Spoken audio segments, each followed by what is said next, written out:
Ditinggal mudik, rumah dan kios kebakaran. Musibah kebakaran menimpa rumah beserta 4 kios di Desa Mangunsari, Kecamatan Kedungwaru, Tulungagung, Jawa Timur. Terjadi pada Senin pagi sekitar pukul 4.30 waktu Indonesia Barat. Kebakaran diketahui oleh warga yang sedang melintas di jalan depan lokasi. Saat terjadi kebakaran, rumah milik Miftahul Huda tersebut dalam kondisi kosong. Menurut keterangan tetangga, keluarga pemilik rumah sedang pergi berlebaran ke Surabaya sejak sehari sebelumnya. Kebakaran diketahui ketika api sudah membesar dan menyebar ke seluruh bangunan. Ya ada orang lewat, ini api udah besar di depan sini. Sementara mobilku tadi yang di sini. Saya nggak tahu, disuruh sama orang-orang. Tidak titipkan di sini.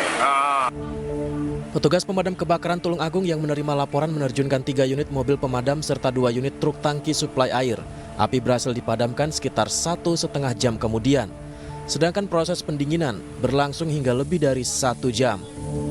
Kerugian yang diakibatkan kebakaran skala besar tersebut belum bisa dipastikan. Namun hampir seluruh bangunan beserta perabotan dan 2 sepeda motor hangus dilalap api. Tidak ada korban jiwa maupun luka dalam peristiwa kebakaran ini. Dari Tulungagung, Jawa Timur, Anang Agus Faisal, iNews melaporkan. Kita awali ini sore dari informasi ditinggal mudik oleh penghuninya. Kebakaran melanda sebuah toko mebel di Jember, Jawa Timur.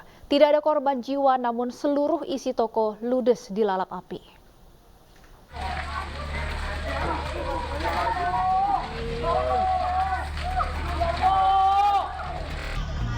Seperti inilah kondisi sebuah toko mebel di Desa Mangaran, Jember, Jawa Timur saat dilanda kebakaran. Toko yang sebelumnya penuh berisi sofa, meja, dan kursi, ludes dilalap api. Tidak ada satupun barang dagangan yang tersisa. Sebelumnya api dengan cepat membesar pada Minggu malam hingga membuat warga sekitar panik dan hanya mampu melihat dari kejauhan. Petugas pemadam kebakaran yang dihubungi warga kemudian mendatangi lokasi dan langsung melakukan pemadaman. Menurut warga setempat, toko dalam kondisi kosong karena ditinggal mudik oleh pemiliknya. Nggak ada. Wakernya itu ya Pak. Nggak ada ya.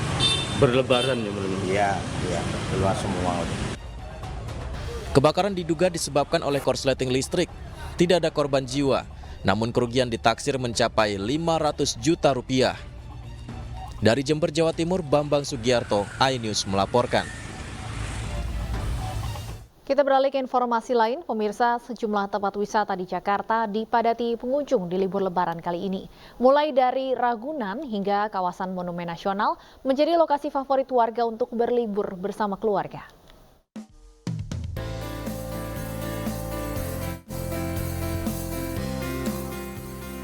Wisata Taman Marga Satwa Ragunan masih menjadi salah satu wisata edukasi murah yang paling diminati masyarakat untuk bertamasya bersama keluarga.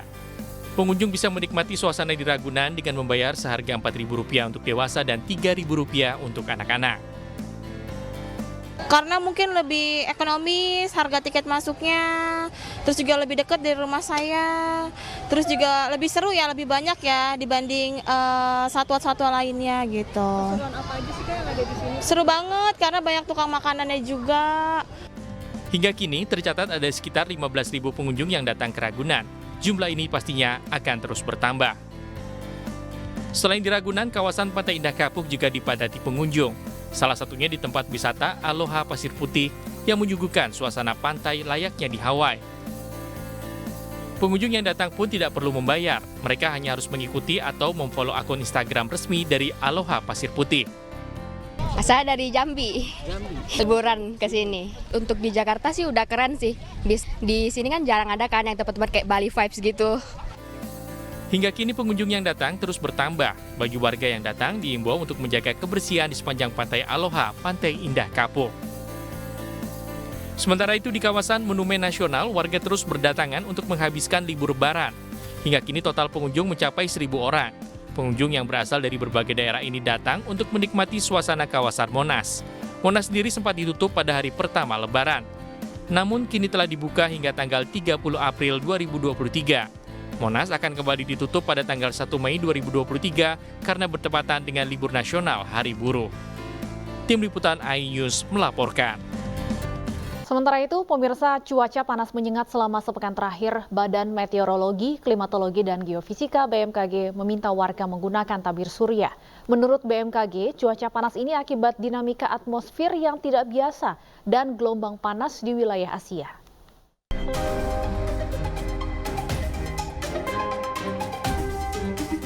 Informasi yang diunggah di akun resmi Instagram BMKG menunjukkan sejumlah wilayah di Indonesia hari ini akan mengalami tingkat indeks UV tinggi, bahkan sangat tinggi dan ekstrem berbahaya.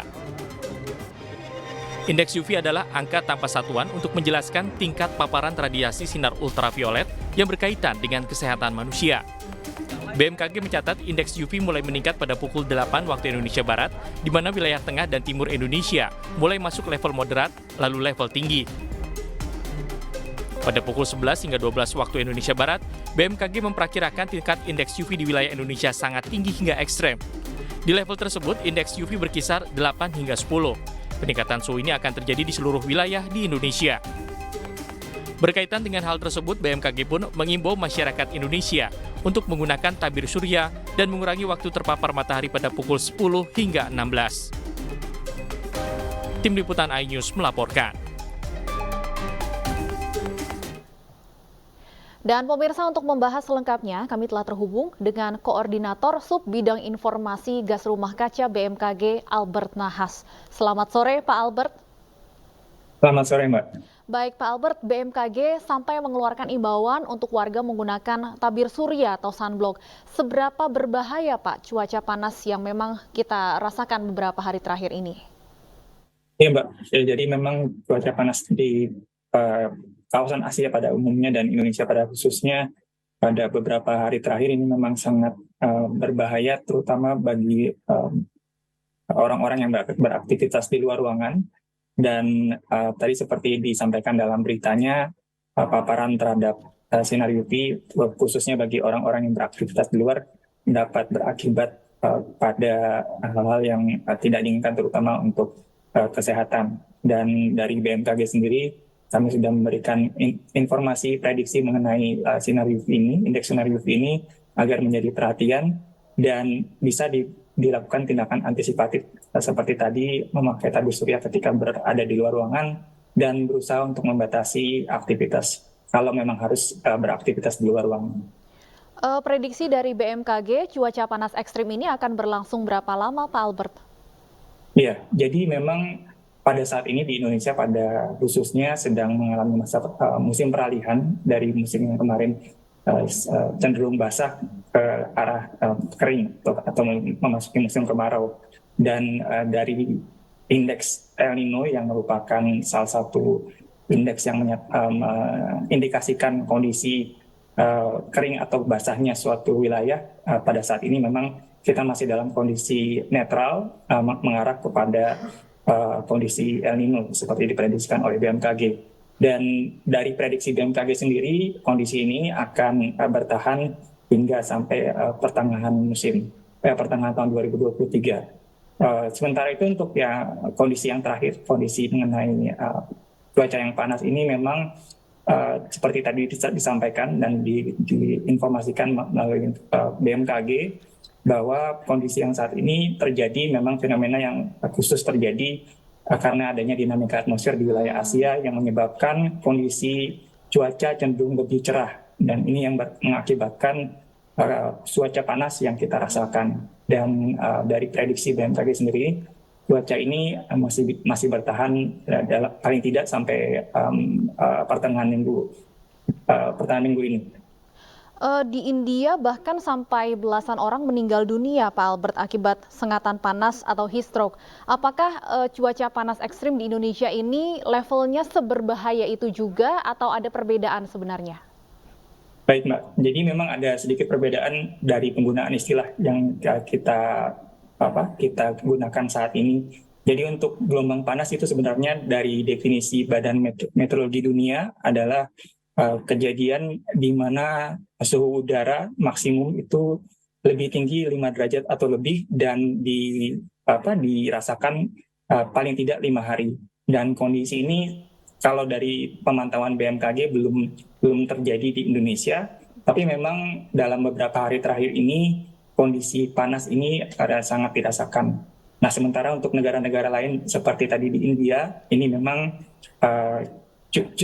suhu udaranya sangat ekstrim, dan ini memang diakibatkan oleh tadi dinamika atmosfer yang kalau dalam kondisi meteorologinya, kondisi cuacanya itu ada semacam halangan terhadap pertumbuhan awan, sehingga menyebabkan pertumbuhan awan itu terhambat dan kondisi udara cenderung cerah, sehingga paparan terhadap radiasi matahari cenderung lebih tinggi daripada kondisi normalnya.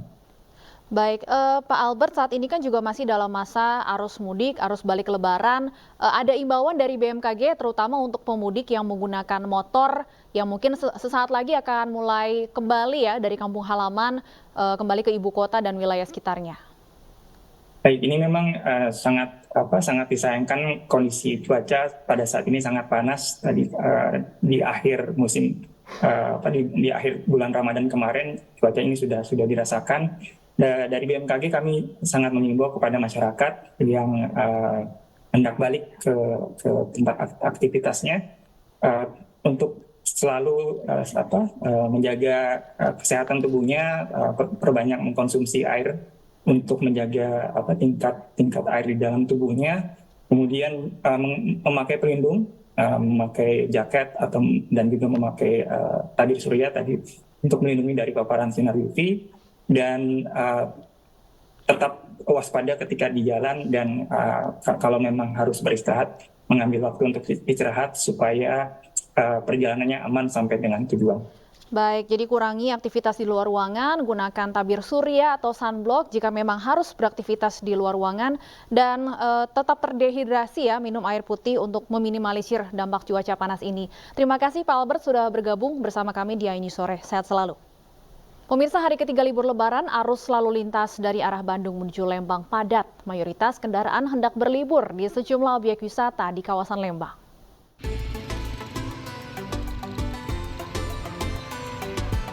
Beginilah situasi arus lalu lintas hari ini menuju objek wisata Lembang.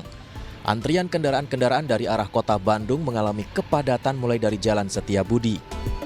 Tak jarang, mobil harus berhenti sejenak akibat penumpukan kendaraan dari arah Bandung menuju Lembang. Untuk mengurai kemacetan, Satuan Lalu Lintas Polres Kota Bandung memberlakukan kebijakan one way sepenggal dari arah Bandung menuju Lembang sebanyak 4 kali dan 1 kali dari arah Lembang menuju Bandung.